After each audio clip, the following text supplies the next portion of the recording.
Hello everyone, welcome to provide a solution given this nice algebra problem, which is x plus y, this is equal to 6, let's call this one equation 1, and x times y, this is equal to 4, let's call this one equation 2. Now, from equation 1, which is x plus y, this is equal to 6. Let's make y the subject of the formula so that we'll have y is equal to 6, subtract x. Let's call this equation 3. Now, let's substitute equation 3 into equation 2. So equation 2 is x times y. This is basically equal to 4. So substituting the value of y, we'll have x multiplying by 6 subtract x. This is equal to 4.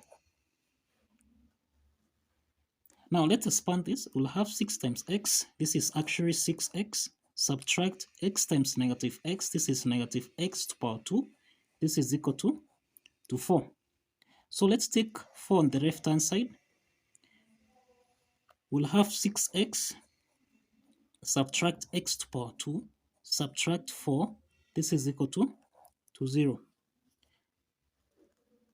Now let's rearrange this equation so that we'll have negative x to the power 2 plus 6x subtract 4. This is equal to 0.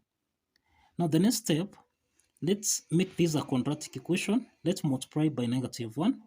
So we'll have negative 1 times negative x squared, so that this is actually x to the power 2.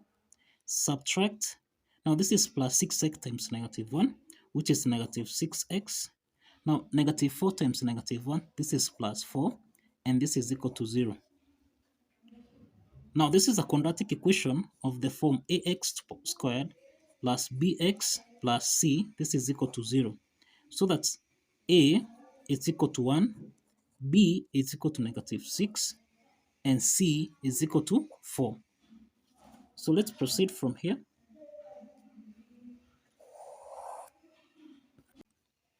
So now we have x squared minus 6x plus 4. We have a equal to 1, b negative 6, and c equal to 4.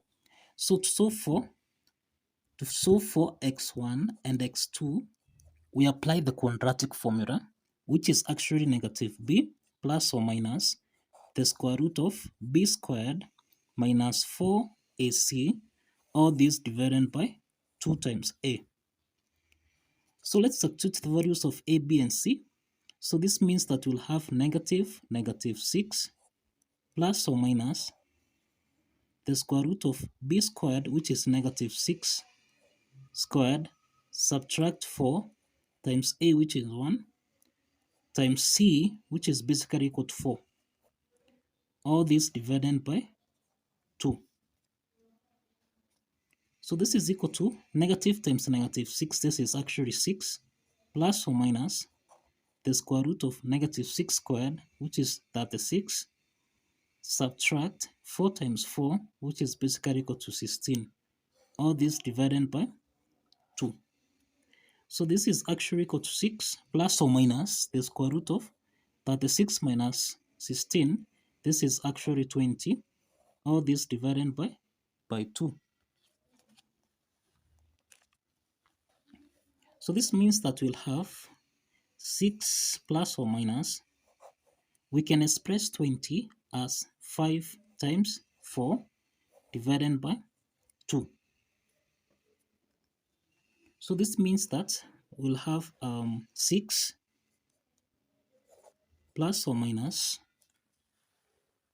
okay, we'll have the square root of, we have 5 times 4 divided by 2.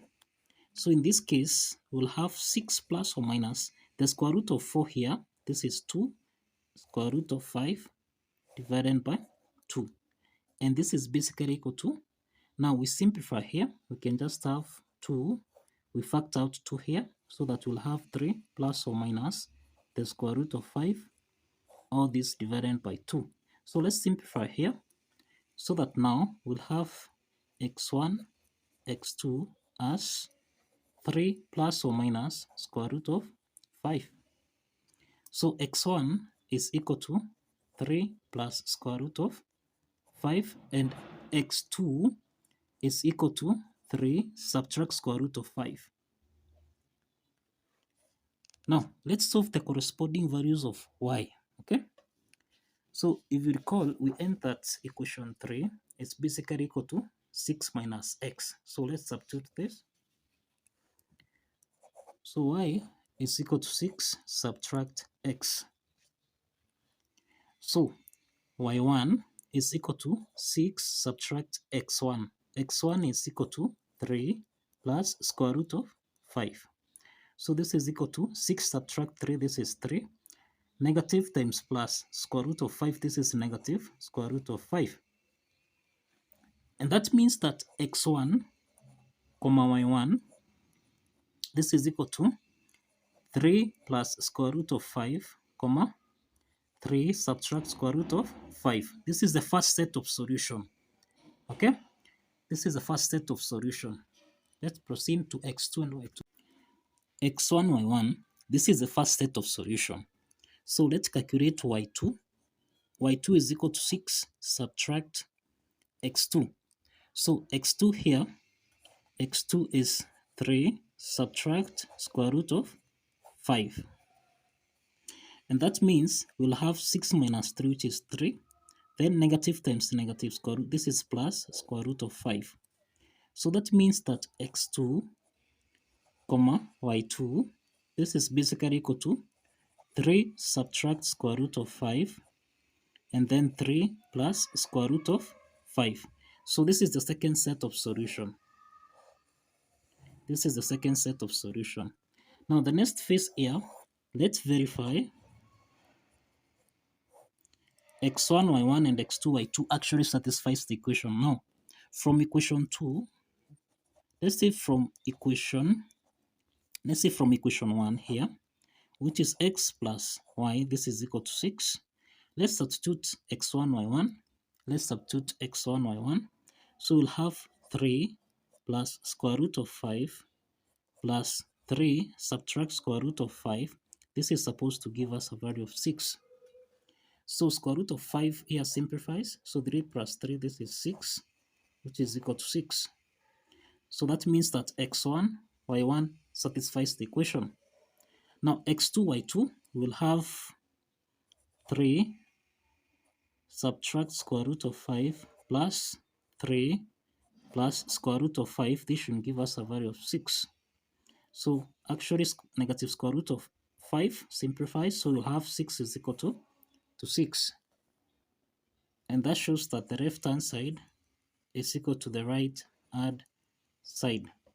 And that shows that x1, y1 and x2, y2 actually satisfies the equation. So kindly follow the steps, like this video, and subscribe.